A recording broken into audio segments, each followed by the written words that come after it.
Marcos, quase que um The Chosen, lido, ouvido e estudado aqui, né? E eu quero então fazer uma leitura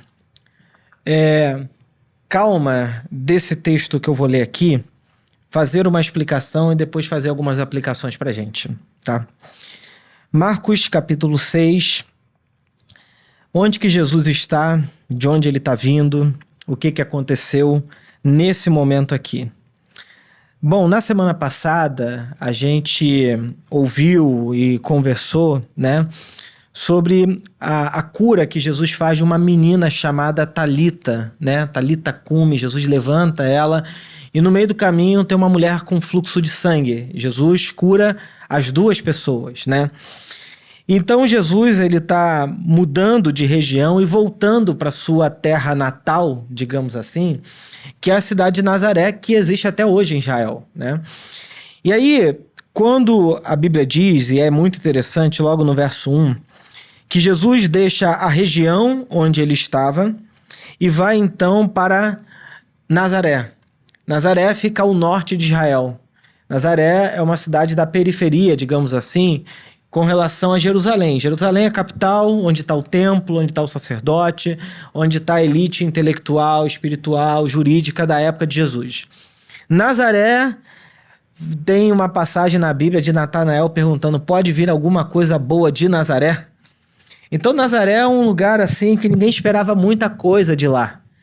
É um lugar que não tinha muita expectativa, uma aldeia para nós hoje muito pequena. E Jesus volta para esse lugar porque é a sua cidade natal, a sua terra natal, a sua casa, a sua família, os seus amigos estavam ali nesse lugar chamado Nazaré. Então, a Bíblia diz que Jesus deixou essa região e voltou com seus discípulos para Nazaré, cidade onde tinha morado. E aí no sábado seguinte, começou a ensinar na sinagoga. Como que Jesus pregava o evangelho para as pessoas?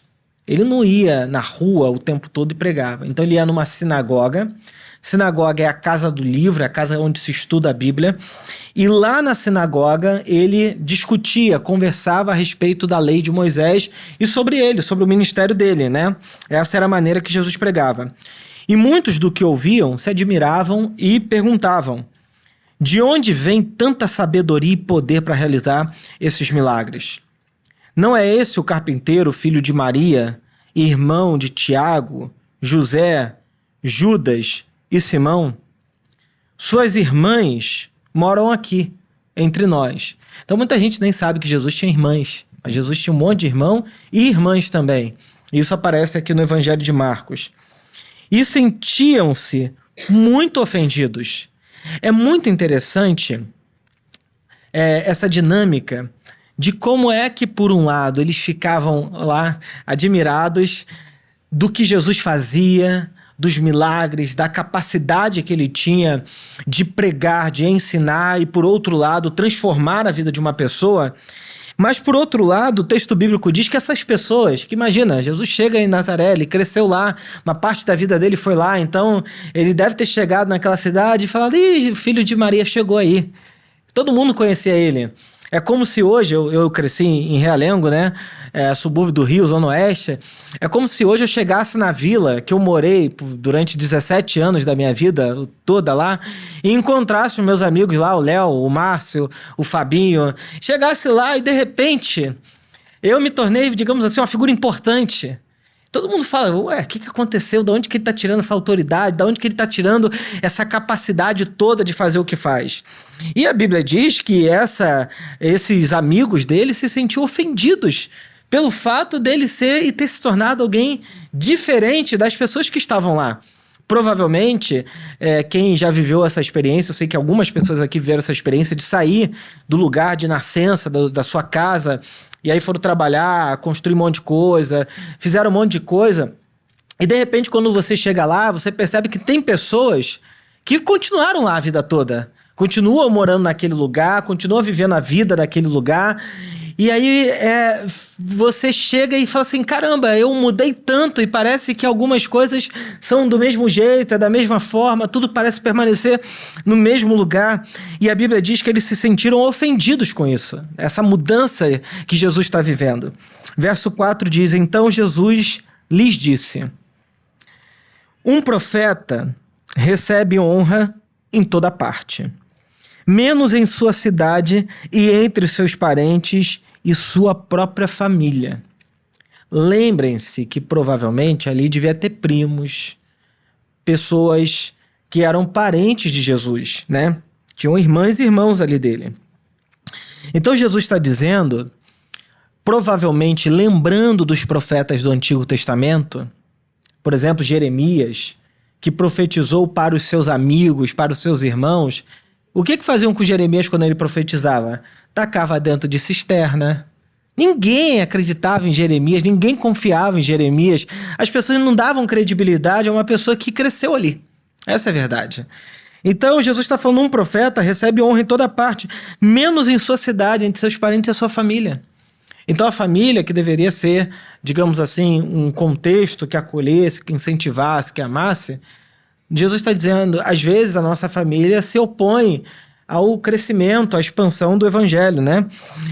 Por isso, e essa é uma expressão muito importante, você tem uma Bíblia aí, grifa isso aí, que essa é uma expressão muito importante.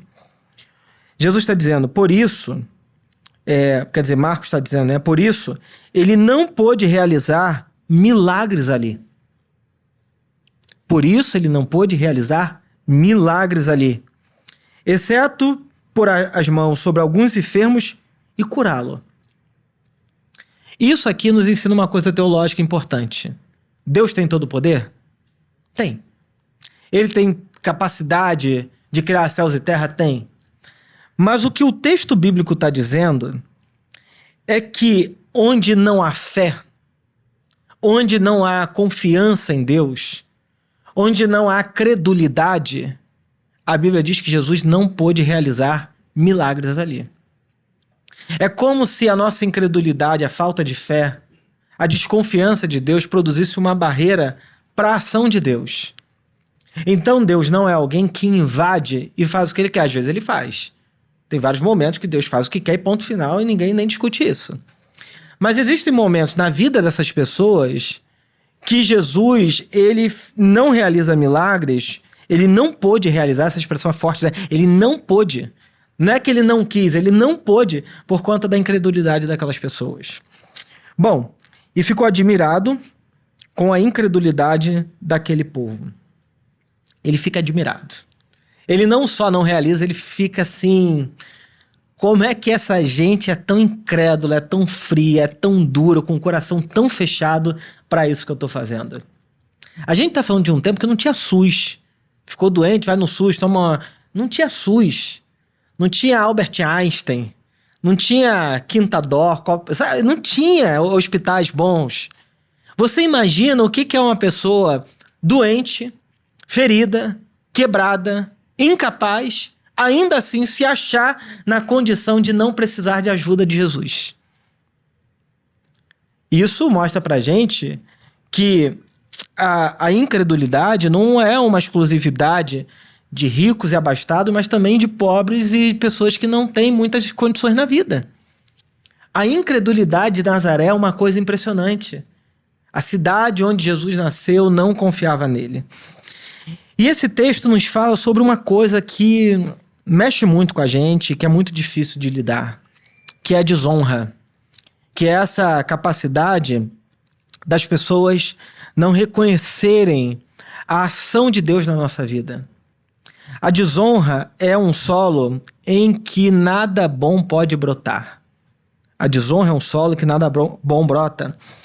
E bom, esse texto aqui, ele revela que Deus, podendo tudo, por conta da nossa incredulidade, ele deixa de agir naquela situação e naquela circunstância. E isso é interessante porque a falta de fé do nosso coração se opõe à vontade e à ação de Deus.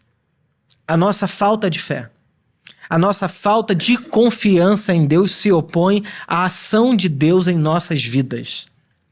E isso é muito interessante porque Nazaré é essa cidade incrédula que diminuiu o ministério de Jesus.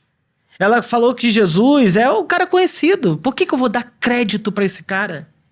Por que eu vou ouvir o que ele tem a dizer? Por que eu vou reconhecer essa pessoa? E é muito interessante porque Nazaré é uma cidade, uma aldeia, que tem uma incredulidade invejosa. A base da incredulidade aqui é a inveja. A inveja que não permite que o reino de Deus cresça no coração daquelas pessoas e daquela cidade. E aí alguém pode dizer o seguinte: bom, por que eu digo que a inveja é parte dessa incredulidade? Porque quando a gente vai ler o texto, lá no verso 2 e no verso 3, diz que as pessoas admiravam, mas por outro lado se sentiam ofendidas com aquela ação de Jesus. Então, algumas coisas são importantes para a gente pensar na nossa vida a partir desse texto aqui.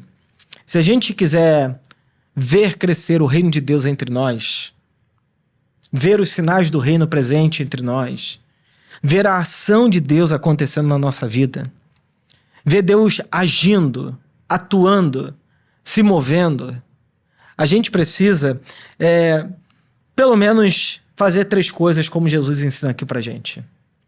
Não tenham dúvida, gente. Deus existe. Ele age. Ele muda realidades.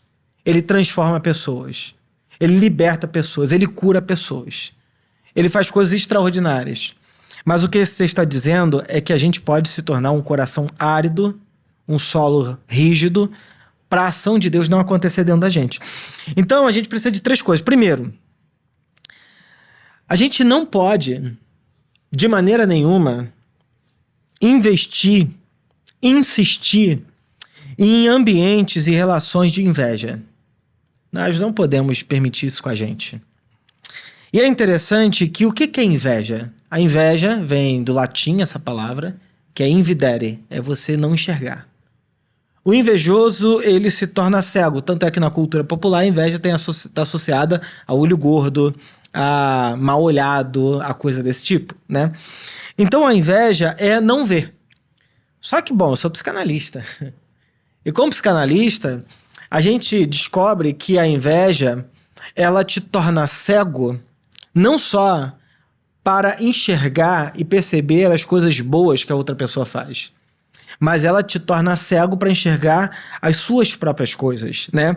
Então, o invejoso é aquela pessoa que acredita que o outro possui, tem e desfruta de uma coisa que deveria ser minha, dela. Então, por exemplo, o que move uma pessoa a pegar uma arma, parar um carro e se achar no direito de roubar o carro de outra pessoa? É uma relação de inveja. A inveja é esse mecanismo que faz com que a gente, isso quando a pessoa é muito regredida, né, ela tá numa inveja muito básica, muito infantil, ela acha que pode fazer isso, atuar, ela colocar em ação a sua inveja. Então, por exemplo, o que faz um pastor, falando agora do meu grupo, achar que ele pode roubar o dinheiro da igreja? Ele pode usar o dinheiro da igreja como sendo seu. Ele tem uma relação de inveja com a igreja. Ele está numa relação de disputa. Ele acha que a igreja está o roubando. Então ele vai lá e atua. É uma atuação a inveja, né? Agora, em níveis mais subjetivos, como diz uma grande psicanalista, Melanie Klein, ela diz que a inveja é quando eu olho por uma coisa que eu quero, que eu desejo, que eu admiro, e aí eu, ao invés de ir lá e tomar o que é do outro, o que eu faço é me sentir esvaziado. Eu me sinto sem nada. Então é como se o outro tivesse roubado tudo que tem dentro de mim e eu saio esvaziado. E aí é quando a pessoa diz assim: eu tô tão cansado da vida. Ela não tá cansada fisicamente. Se ela dormir, ter uma ótima noite de sono, ela acorda esgotada internamente. O sentimento é como se ela não tivesse nada dentro dela. É uma dinâmica da inveja que esvazia o coração da pessoa. Ela tá o tempo todo se sentindo diminuída, se sentindo roubada, se sentindo esvaziada, porque ela se torna incapaz de ver o quanto de coisas que ela tem.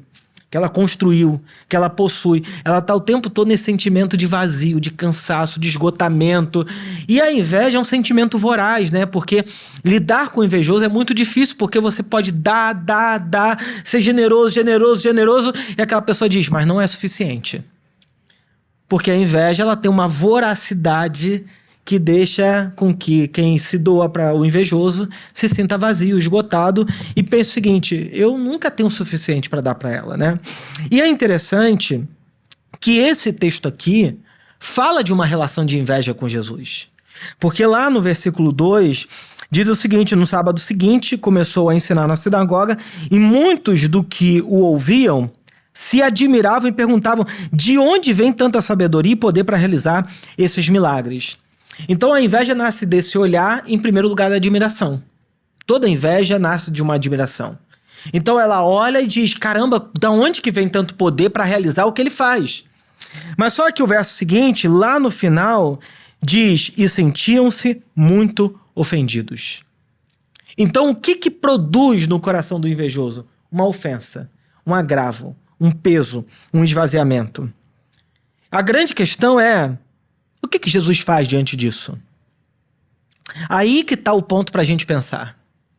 Não é saber que eles tinham inveja. É pensar, e diante disso, o que Jesus fez? Ele ficou tentando convencer, consertar a sua família. Ele ficou tentando dizer, não é bem isso, não. Não. Lá no verso 6, e é interessante, a Bíblia diz que Jesus ficou admirado com a incredulidade daquele povo.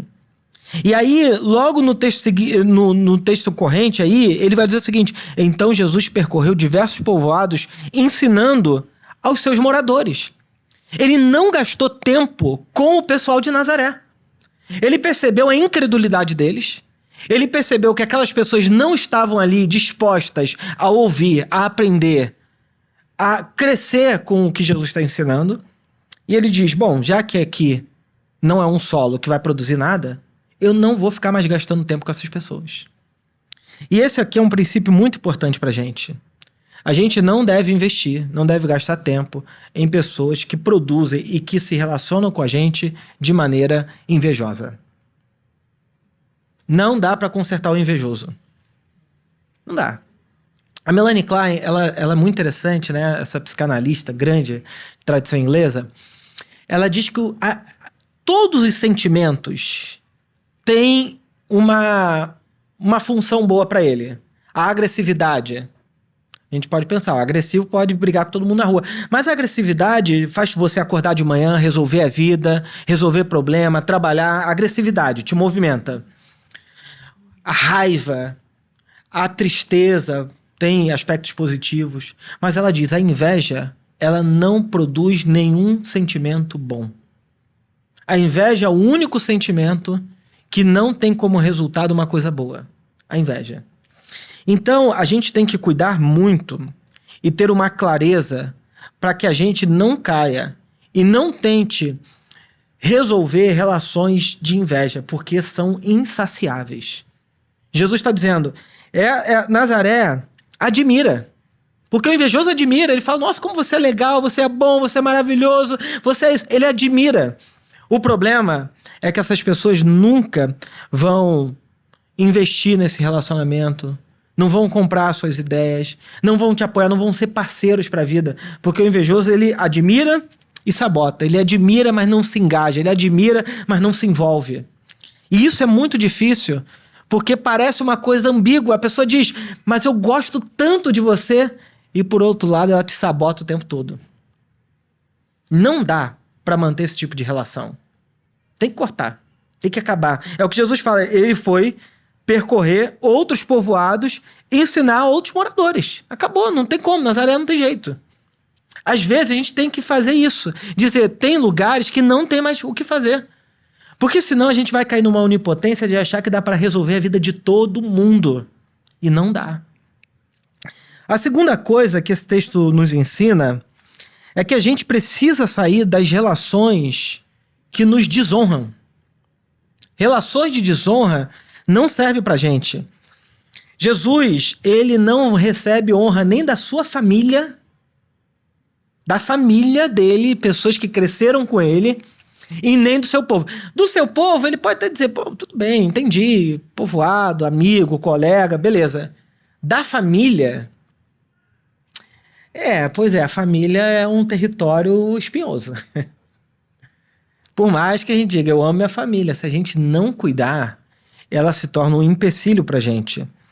E é interessante que essas relações de desonra, elas nos diminuem. São pessoas que estão o tempo todo procurando alguma maneira de te colocar menor. E por isso que a gente tem que andar com gente de Deus. Quando eu falo de gente de Deus, eu não estou falando de gente religiosa. Eu estou falando de gente de Deus, que nos abençoa, que está ali para orar com a gente. Gente boa de Deus. Eu não tenho dúvidas de que o que falta, muitas das vezes, uma religião. O Brasil, gente, é o país mais religioso. Tirando os Estados Unidos, o Brasil está no segundo lugar. Mas o que muitas das vezes falta pra gente é gente que nos honrem, nos respeitem, nos proteja as nossas relações, proteja a nossa vida. Que você diz pra ela uma coisa no secreto e aquilo não se torna público. É muito importante essas relações que são de cuidado. Tem uma história no Antigo Testamento que é a história de Noé. A Bíblia diz que teve um dia que Noé foi para uma vinha e tomou vinho demais lá, ficou bêbado. E Noé tinha um filho que queria mostrar a nudez do pai. E tinha um outro que pegou uma capa e cobriu a nudez do pai. Esse texto nos ensina uma coisa muito preciosa. Que a gente não está nesse mundo para expor a nudez de ninguém. Porque todos nós temos as nossas vergonhas, a nossa nudez, os nossos pecados, o nosso fracasso. O nosso trabalho é proteger essas relações. A igreja deveria ser o lugar que, por excelência, protege a dignidade de cada pessoa. Por isso que Paulo brigou tanto com a igreja de Corinto, que era fofoqueiro, um falava mal do outro. Não dá. A igreja é o lugar que, por excelência, protege as relações uns dos outros. Então é muito importante a gente cuidar e valorizar esses lugares de honra. Esses lugares onde a pessoa trata o outro com dignidade. Porque honra é o que a gente deve um ao outro. O apóstolo Paulo diz, orem uns pelos outros, abençoem uns aos outros, honrai uns aos outros como sendo superior a vocês, o apóstolo Paulo diz isso. Como sendo melhor do que você, como sendo mais importante do que você. Isso é muito interessante porque isso é honra. Agora a questão é, será que se Jesus estivesse aqui hoje, você o honraria ou você seria como uma Nazaré? Você colocaria Jesus como centro da sua vida? Como a pessoa mais importante da sua vida? Como a pessoa central da sua história? Porque não acreditar em Jesus é fácil. Agora, colocar Jesus no lugar de honra na nossa vida, aí não é fácil. Colocar Jesus no lugar de centralidade é a coisa mais difícil que tem. Falar, eu acredito em Jesus, Jesus é um cara legal, que viveu há 2000 anos atrás, um cara incrível. Gente, qualquer pessoa aí na rua vai dizer isso. Até ateus vão dizer isso. Mas colocar Jesus no lugar de honra no nosso coração não é tão fácil assim. Então a gente olha para Nazaré e diz, caramba, como é que essa cidade pôde não aceitar Jesus? Às vezes a gente faz isso no nosso coração.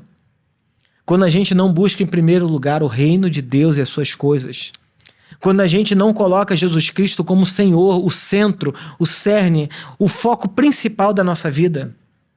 A gente pode colocar como centro da nossa vida o nosso trabalho, nosso dinheiro, a nossa família. E com isso nosso coração se perde. Não é que você não acredita em Deus, você acredita. A gente acha que não colocar a Deus sobre todas as coisas é não acreditar em Deus. Não, tem gente que acredita em Deus, mas não coloca a Deus como o centro de todas as coisas. Então, essa cidade aqui nos ensina que nós não podemos permitir relações de desonra com a gente. Tem gente que tem um sadismo, né, um masoquismo interno tão grande que essas pessoas ficam falando mal de si o tempo todo. Dizendo do quão ruim ela é, do tudo que ela faz de errado. Bom, não faça isso. Não coloque as suas tripas para fora se não for alguém que possa te ajudar. E a terceira e última coisa é procure novos lugares de fé e de vida. Eu acho que a beleza desse texto aqui, que é o que aparece no verso 6 e 7, eu sei que o verso 7 não está ali, mas no verso 7 o texto diz assim: reuniu os 12 e começou a enviá-los de 2 em 2, dando-lhes autoridade para expulsarem espíritos impuros. O que acontece? Jesus não foi aceito em Nazaré. Ele não ficou assim, pai, por que Nazaré não me aceita? Converte o coração de Nazaré, muda o coração das pessoas. Ele sabe que o tempo dele seria rápido. Não dá para ficar gastando tempo ali, tentando resolver o problema de Nazaré. O que ele faz? Ele resolve o problema. Ele fala o seguinte: já que Nazaré não está ouvindo a minha voz, não está ouvindo o evangelho que eu tenho, seguinte, você, junta aqui, vocês vão para aquela aldeia. Você, de 2 em 2, para aquela aldeia, porque lá eles vão ouvir minha voz. E é o que Jesus faz. Eles começam a enviar pessoas para outros lugares para que essas pessoas creiam nele. Então, gente, não dá para a gente gastar tempo com pessoas que são incrédulas em relação a nós, que não estão nessa vida para nos ajudar, para nos fazer bem.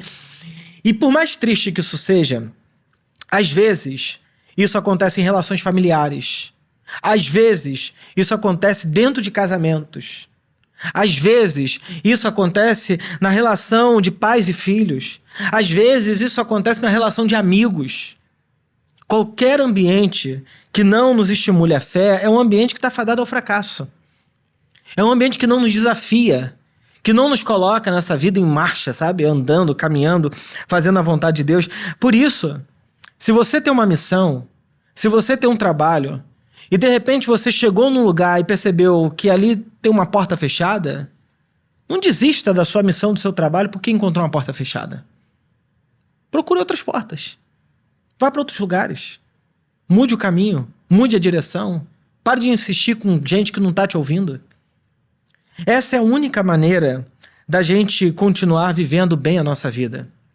A Maria Rita Kel, uma psicóloga, psicanalista de São Paulo, ela escreveu um livro que eu recomendo a todo mundo, chamado Ressentimento.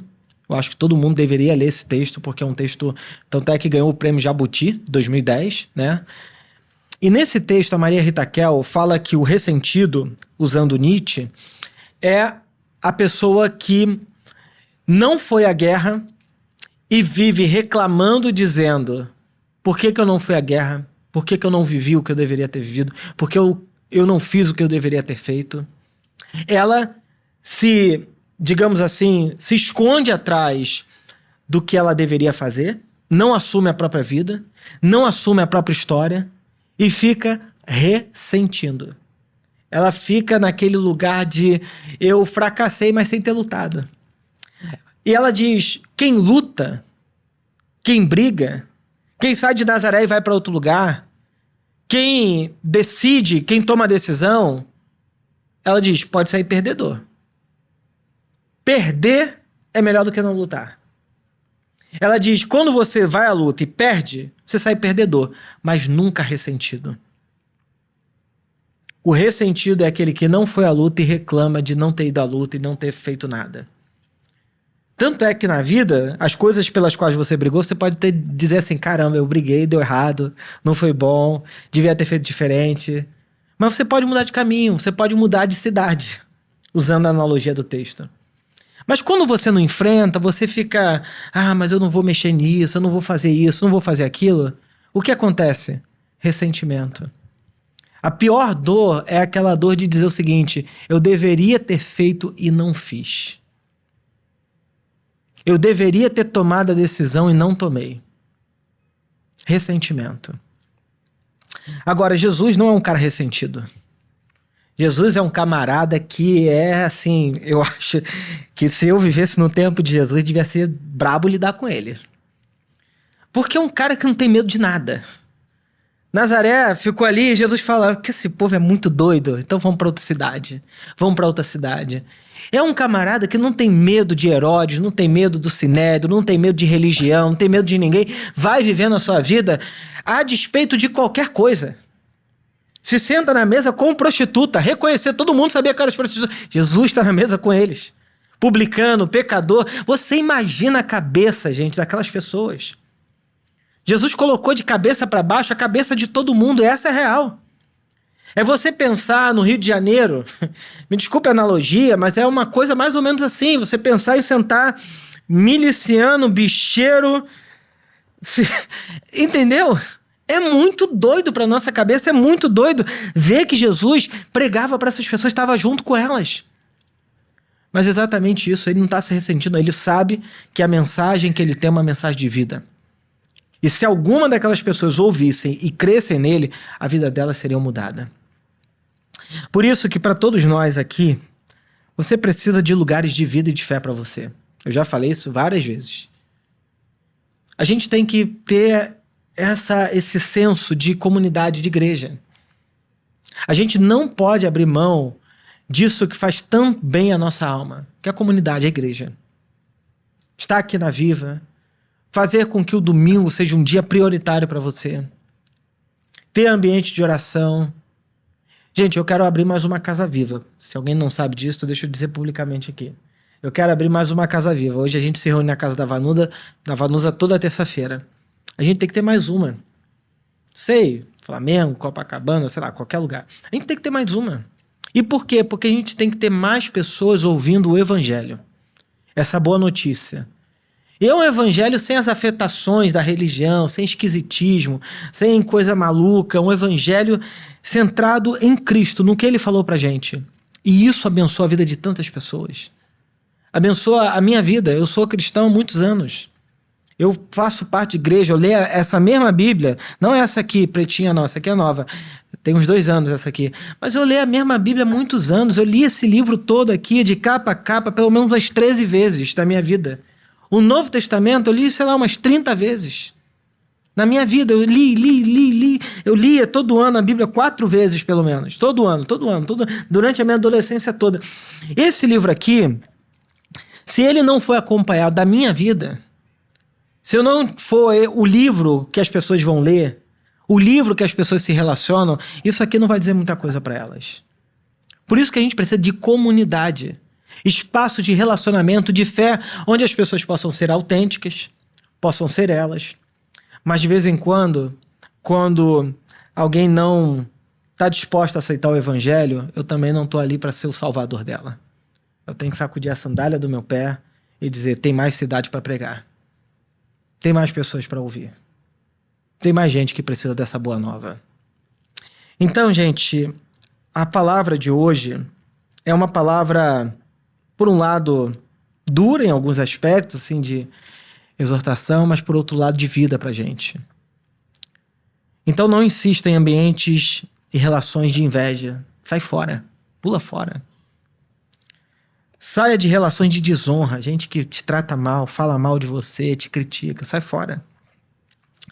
E procure novos lugares de fé e de vida pra você. Procure. Anda com gente boa de Deus. Gente crente, mas gente normal, mas crente. Tem gente que é até meio afetado, mas é crente. Eu tenho uns amigos que são meio esquisitos. Eu nunca viveria a fé do jeito que eles vivem. Mas eu sei que são crentes. São gente que tem um coração de Deus, gente boa, crente de verdade. Mas assim, a fé que eles têm é meio esquisita pra mim, mas tudo bem, eu aceito. Mas ande com gente que te ama, que te faça bem, que ore por você, que te apoie, que tá junto com você. Isso é comunidade. Então que Deus nos abençoe a não ficar parado nesse lugar de desonra chamado Nazaré. Amém. Eu quero orar com vocês, quero ter esse tempo de oração. eu quero pedir a Deus essa graça, como diz a Bíblia, né? Sonda o meu interior, sonda o meu coração. É muito importante, gente, a gente ter esse tempo de oração juntos aqui. De pedir, Senhor, abra os meus olhos. Não deixa eu gastar tempo na minha vida, que é, como diziam os puritanos, né? A vida é dura, curta e breve. Então não deixa eu gastar o meu tempo com coisas que é desperdício. A gente não desperdiça dinheiro, não pega o dinheiro e taca na rua. Mas tempo é uma coisa que a gente abre mão, a gente perde. E nesse texto aqui, Jesus não está perdendo tempo. Ele viu Nazaré, já deu, vou para outro canto. Então não desperdice a sua vida com outras coisas, senão ouvindo Jesus, senão vivendo uma vida realmente abençoada por Deus. Deus tem palavras de vida pra gente, Deus tem promessas de vida pra gente. E talvez hoje vale a pena você lembrar o quanto de coisas que Deus já falou, que você sabe que são de Deus pra você. Mas estão aí lá no cantinho, no fundo da sua alma. Porque talvez você encontrou portas fechadas, acha que não dá mais pra fazer o que é a vontade de Deus, mas dá sim. Existe muita gente que precisa de você. Gente que acha assim, você é pastor e prega a palavra. Gente, saiba de uma coisa. A atuação de um pastor, por maior que seja, ela nunca vai alcançar todo mundo. Cada um de vocês aqui tem um espaço de atuação. Tem um novo lugar que pode ouvir o evangelho através de você. A sua vida pode ser um sinal do reino de Deus para muita gente. A minha relação, por exemplo, com os meus pais melhorou muito depois que o evangelho cresceu em mim. Então tem muita coisa que pode mudar por causa do evangelho em nós. E tem muita coisa que a gente vai ter que sacudir a sandália do pé e dizer, acabou, essa relação não é mais para mim, esse ambiente não é mais para mim, esse lugar não é mais para mim, eu vou para outros lugares. Eu quero viver coisas de Deus para mim. Eu quero viver coisas novas de Deus para mim. Amém, vamos orar. Deus querido, obrigado por mais um domingo, obrigado por mais um dia, obrigado porque a gente tem esse espaço aqui para ouvir e ler esse relato de Marcos falando de Jesus pra gente, Senhor. É muito impressionante a vida de Jesus, o ministério de Jesus, tudo que ele faz, tudo que ele é. E essa convocação que ele traz para nós, para uma vida de fé, para uma vida de confiança, Senhor. Eu não sei, Senhor, como está o nosso coração aqui, de cada um. Mas, Senhor, eu peço uma ação sobrenatural, poderosa do Espírito Santo, que faça com que o nosso coração olhe para Ti com fé, com confiança, crendo no Senhor, Pai. Nós precisamos de Ti, Jesus. Nós não queremos ser uma Nazaré que rejeita o Senhor, que Te coloca para fora da nossa vida, que Te deixa do lado de fora. A gente até Te admira, mas assim, a gente não confia em Você, Senhor. Nós não queremos ser uma Nazaré, Senhor. Eu não quero. Eu quero ser essas aldeias que ouviu o Evangelho e que creu. Eu quero ser como essas poucas pessoas de Nazaré que foram tocadas por Ti, Senhor. Faça do nosso coração uma terra boa, uma terra fértil para o Evangelho, Jesus. Que a gente cresça no Evangelho, que a gente amadureça no Evangelho, que o Evangelho ganhe força dentro de nós, de modo que a gente possa viver uma vida para a glória do Teu nome, Senhor. É o que eu peço. É o que eu peço, Jesus. Enche o nosso coração, Senhor. Enche a nossa vida, Jesus. Preencha cada lacuna da nossa existência, Senhor. É o que eu peço em nome de Jesus. E que a graça do nosso Senhor e Salvador Jesus Cristo, que o amor de Deus, o nosso Pai, a comunhão, a consolação, o poder e a graça do Espírito Santo seja sobre cada um de vocês, cada um de nós, hoje e para todo sempre.